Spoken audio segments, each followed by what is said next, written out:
매일 성경 묵상을 돕는 해설 가이드입니다. 안녕하세요. 묵상 코치입니다. 함께 읽고 나눌 말씀은 예레미야 25장 1절에서 14절까지 말씀입니다. 오늘 본문은 23년에 걸친 예레미야의 예언자적 활동을 요약하고 앞을 내다보는 단락입니다. 유다는 악한 길과 행위를 버리고 돌아오라는 예언자의 선포를 거절했습니다. 당신을 배반하고 우상을 섬긴 유다 백성을 여호와께서 바벨론 왕 느부갓네살의 손에 넘겨 징벌하십니다. 1절에서 2절을 보겠습니다. 선포해야 할 메시지에 앞서 먼저 말씀이 주어진 때와 그 말씀을 들어야 될 대상이 매우 구체적으로 언급됩니다. 때는 유다 왕 요시아의 아들 요아김 넷째 해, 곧 바벨론 왕의 느부갓네살 원년으로 특이하게도 유다 왕과 바벨론 왕의 연대기를 함께 사용합니다. 바벨론 왕 느부갓네살 원년이 말씀 선포의 역사적 배경으로 중요했음을 시사해줍니다. 유다의 왕 요시아의 아들 요아김 넷째 해는 36장 1절, 45장 1절, 46장 2절에 3번 더 나오는데 예레미야서의 구조에 따르면 유다의 파국적 운명이 결정된 해가 됩니다. 요아김 넷째 해는 주전 605년으로 바벨론 왕 느부갓네살이 바벨론 군대를 이끌고 갈그미스에서 애굽 왕 느고의 군대를 대파하고 근동의 패권을 장악한 해입니다. 갈그미스의 승리로 시리아와 가나안의 지배권이 애굽에서 바벨론으로 옮겨졌고 예레미야가 오래전부터 선포했던 북쪽으로부터 오는 재앙도 그 실체가 확연히 드러났습니다. 유대의 정치적 운명에 큰 영향을 미치는 근동의 권력 지형도가 요동치는 때에 주어진 말씀이기에 유다의 모든 백성과 예루살렘의 모든 주민이 들어야 합니다. 다음은 3절에서 7절을 보겠습니다. 3절에서 7절은 예레미야의 고발입니다. 예레미야는 먼저 자신의 예언적 활동을 되돌아보며 유다의 불순종을 포괄적으로 고발합니다. 유다 왕 아몬의 아들 요시의 왕 13째 해부터 오늘까지 23년 동안 한결같이 하나님 말씀을 전했지만 유다는 듣지 않았습니다. 1장 2절에 의하면 예레미야는 아몬의 아들 유다 왕 요시아가 다스린 지 13년, 곧 주전 627년에 예언자로 부름을 받았고 오늘 본문에 해당하는 1절에 요아김 넷째 해, 주전 605년이기에 모두 23년의 기간이 됩니다.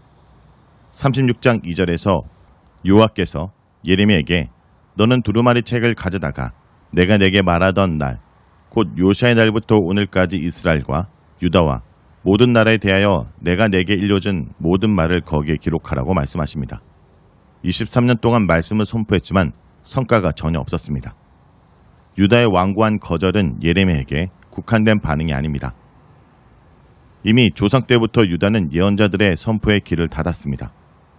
하나님께서 쉬지 않고 예언자들을 보내셨지만 유다는 일관되게 이들의 선포를 거절했습니다. 청자의 부정적 반응이 압축적으로 한 번은 너희가 순종하지 아니하였느니라로 다른 한 번은 너희가 순종하지 아니하였으며 귀를 기울여 듣지도 아니하였다로 언급됩니다. 유다의 불순종은 의지적이고 총체적이었음을 보여줍니다. 유다는 예언자들을 통해 전달되는 여호와의 말씀에 대한 최소한의 존경심도 표하지 않았습니다. 그 모든 종 선지자는 여호와와 예언자의 관계를 주인과 종의 관계로 보여줍니다. 종, 예언자를 거절함으로써 유다는 주인인 여호와를 거절했습니다. 여호와께서 예레미야를 포함하여 예언자들을 보내 전하게 하신 말씀은 한마디로 회개의 요청이었습니다. 각자의 악한 길과 악행에서 돌아오면 여호와께서 너희와 너희 조상들에게 영원부터 영원까지 준 땅에 살 수 있다고 말씀하셨습니다. 이방 신들이나 우상을 섬기지 않는다면 여호와께서도 진노하지 않으시고 해하지 아니하십니다. 회개 없이는 가나안도 없습니다. 가나안 땅에서 살고 싶으면 우상 숭배의 악에서 떠나 가나안을 선물로 주신 여호와께로 돌아와야 합니다. 그분께로 돌아와야만 그분의 진노와 재앙을 면할 수 있습니다. 언약 백성의 삶의 터전으로 주어진 땅이기에 언약을 파기했을 경우 가나안의 소유는 다시 원소유주인 여호와께로 돌아가게 됩니다. 너희 손으로 만든 것으로 나의 노여움을 일으키지 말라. 그리하면 내가 너희를 해하지 아니하리라. 라는 여호와의 위협이 곁들인 겉면은 유다에 의해 철저하게 무시됐습니다. 7절에 너희 손으로 만든 것으로서 나의 노여움을 일으켜 스스로 해하였느니라. 유다는 여호와의 명령을 어기고 우상을 숭배해 그분의 하를 자초했습니다. 유다의 임하는 파국적 재앙은 우상 숭배의 필연적 결과였습니다. 예언자들이 선포한 여호와의 말씀을 무시하고 돌아오기를 거절한 유다에게 심판이 선포됩니다.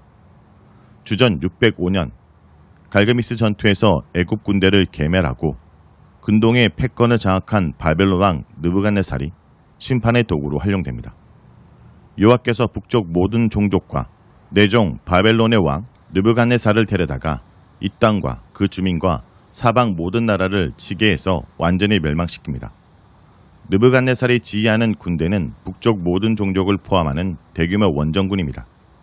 바벨론 군대는 자국 병사 외에 동맹국에서 지원한 병사들과 정복당한 민족이나 지역에서 징집한 병사들로 구성된 제국군이었습니다.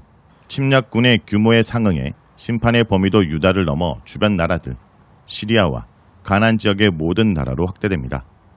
느부갓네살을 한정하는 내종은 바벨론 왕이 여호와의 의지에 종속된 그분의 일꾼임을 시사해줍니다.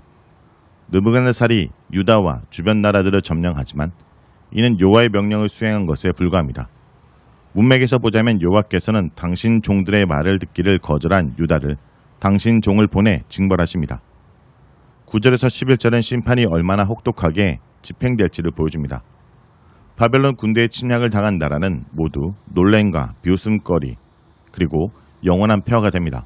두려움을 야기할 정도로 귀신이나 살 정도로 참혹하게 폐허가 됩니다. 영원한 폐허도 파괴의 잔혹함을 보여주는 표현으로 재건이나 회복을 기대할 수 없을 만큼 철저하게 파괴됩니다. 파괴된 땅에서는 축제와 결혼은 물론 일상생활도 불가능해집니다. 사람이 사는 곳이라면 아무리 척박한 곳이랄지라도 있기 마련인 축제의 기쁨과 신랑, 신부의 한호가 사라져버립니다. 그뿐 아니라 맷돌로 곡식 가는 소리도 들리지 않고 어두운 밤을 밝혔던 등장빛도 보이지 않게 됩니다. 주민들이 다 죽거나 떠났기에 결혼할 일도 맷돌을 갈고 등불을 켤 일도 없습니다. 온 땅에 사람이 살 수 없는 폐허와 황무지가 됩니다. 이 땅의 민족들은 70년 동안 바벨론 왕을 섬겨야 합니다. 70년은 한 세대 이상의 긴 기간으로 예언자의 선포를 거절한 현 세대가 적에게 완전히 넘겨질 것을 말합니다. 바벨론의 70년 패권에 뒤따른 질문에 대한 답변이 이어집니다. 70년이 지난 후에는 여호와께서 그들의 행위와 그들의 손이 행한 대로 갚으십니다. 유다와 그 주변 나라들이 당한 대로 바벨론도 징벌을 받습니다. 여호와께서 저들의 죄악을 물어 바벨론 왕과 그의 나라와 갈대인의 땅을 영원한 황무지로 만드십니다. 다른 나라들을 영원한 폐허로 만든 바벨론이 마찬가지로 영원한 황무지가 됩니다. 70년 동안 민족들의 섬김을 받았던 바벨론이 여러 민족과 큰 왕을 섬기게 됩니다. 민족들을 지배하던 바벨론이 민족들의 지배를 받게 됩니다. 바벨론의 멸망은 70년 후의 일이기는 하지만 예레미야가 선포한 대로 반드시 성취됩니다. 현재 문맥에서 그 땅은 유다보다는 바벨론을 가리킵니다. 이 책에 기록된 나의 말은 이란 뜻은 1차적으로 민족들의 신탁이 수집된 46장에서 51장을 가리키지만 넓게는 예레미야서 전체를 말한다고 볼 수 있습니다. 자, 여기까지가 예레미야 25장 1절에서 14절까지 말씀입니다. 오늘 말씀을 통해 우리는 무엇을 묵상하고 적용해야 할까요? 하나님은 오래도록 참으시면서 자기 백성을 돌이키려고 하셨습니다. 예레미야를 통해 23년 동안이나 예언하게 하셨고 많은 선지자들을 계속적으로 보내 죄악에서 돌이키도록 촉구하셨습니다. 그런데 그들은 어떻게 반응했습니까? 나는 요즘 하나님께서 말씀을 통해 나의 문제를 지적하시고 바른 신앙의 결단을 촉구하시는데도 듣기를 거부하고 있지는 않습니까? 우리의 자신의 모습을 돌아보기 바랍니다.